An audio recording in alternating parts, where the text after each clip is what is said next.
به له تا نه سپمولی وي ګناه دې شي ژوند ته مې غواصلګه هم پاتې وي نو ستا دې شي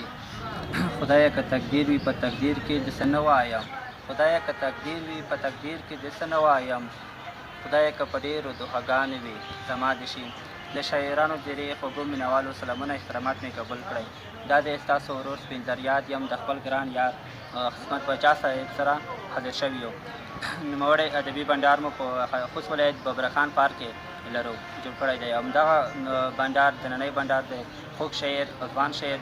سمیع الله قلندر صاحب سره دی سمیع الله قلندر د خوست مرکز متون خبشکل سیمې اوسېدونکی دی نوموړی په 12 ټولګي کې زده کړې کوي او د زده کړو سره وخت نه وخت حیاتي هم کوي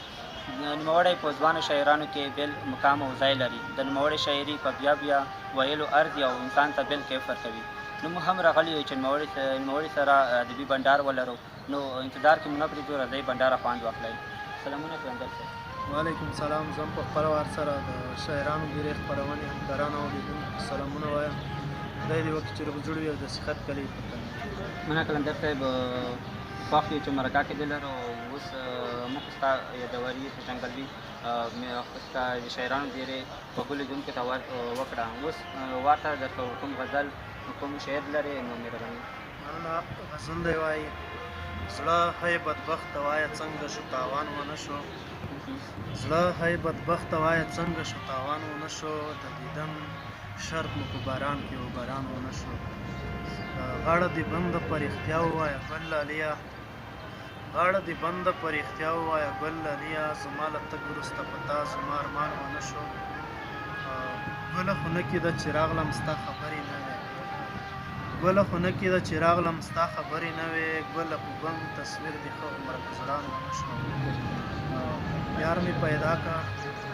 مې پیدا کړ خو د سر په بدله تمام شو ژوند مې پیدا کړ خو د یار غوندې ارزان ونه شو د ګل په پاڼو به مې ویشته وی او ویښ به مې د ګل په پاڼو به مې ویشته وی او ویښ به مې وی مننه وی د ګل په پاڼو به مې ویشته وی او ویښ به مې وی خو قلندره دومره زړه مې په جانان ونه شو نو بل غزل دی وایي مړه زړګیه ته یې اوس هم یادوې خطیرې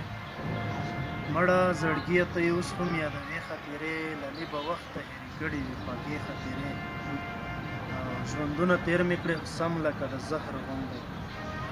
ژوندونه تېر مې کړې خو سم لکه د زهر غوندې درنه به یوسمه مرګي ته خطیرې خطیرې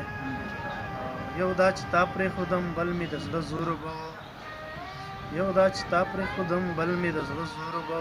له یاد مې نه ووځي هېڅکله د دوې خطیرې کاش چې په تا باندې نوم د خاطرې ایښی وی کاش چې په تا باندې نوم د خاطرې ایښی وی ما به غزل کې درته غږ کړم چې خاطرې یا قلندره څه خواږه حالات و یاد خو دې دي یا قلندره څه خواږه حالات و یاد خو دې دي یا قلندره راته ووایه زړې خاطرې یو بل غزل دی وایي زه په داسې ښار کې اوسم چې اوبه دي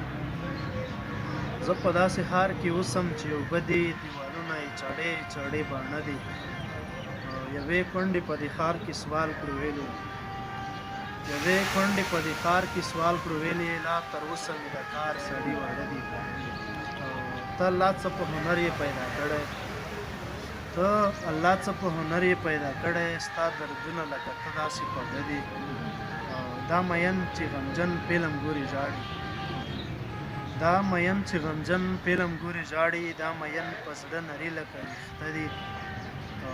دا انسان څنګه د وده جنت وکړي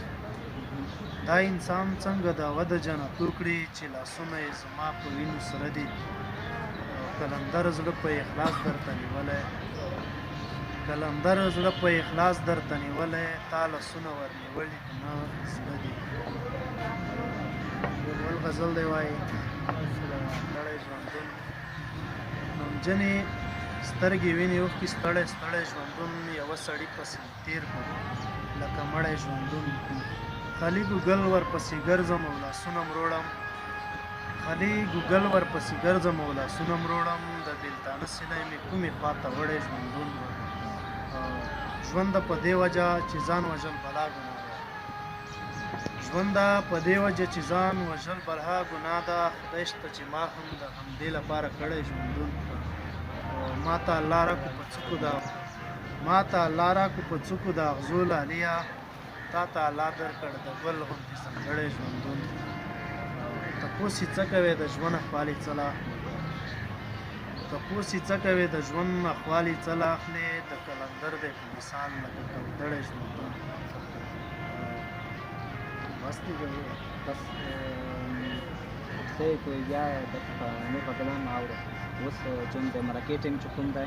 هغه هم ختم دی نو تاسو نه موږ ډېر خوښ شو چې موږ سره مرکه کې موږ ګډون وکړ او ستاسو د شعرونو او اورېدلو بیا ستا ځخلې موږ بلا خوند ترې واخیستلی. نو په دې هیله خوږو مینه والو چې مرکه درته ستړي کېدونکې شوي نه وي او موږ مرکې نه مو خوند اخیستی وي. قلندر صاحب بیا هم په وروستیو کې که کوم پیغام لرې کوم څه در نه پاتې وي نو مهرباني. پیغام خو دا دی شاعرانو ورونو ته او د شعر مینهوالو او غزل مینهوالو ته مې دا پیغام دی چې باید شعر په مینه ولولي او هغه څوک چې غزل لیکي باید داسې توري پکې راوړي چې خلک فن او خوند ترې واخلي. که داسې نور څه نه لرم خدای په امان. ډېره مننه د شاعرانو د ډېرې خوږو مینهوالو په دې هیله چې مرکه مو درته ستړي کېدونکې نه وي او خوښه شوې مو وي.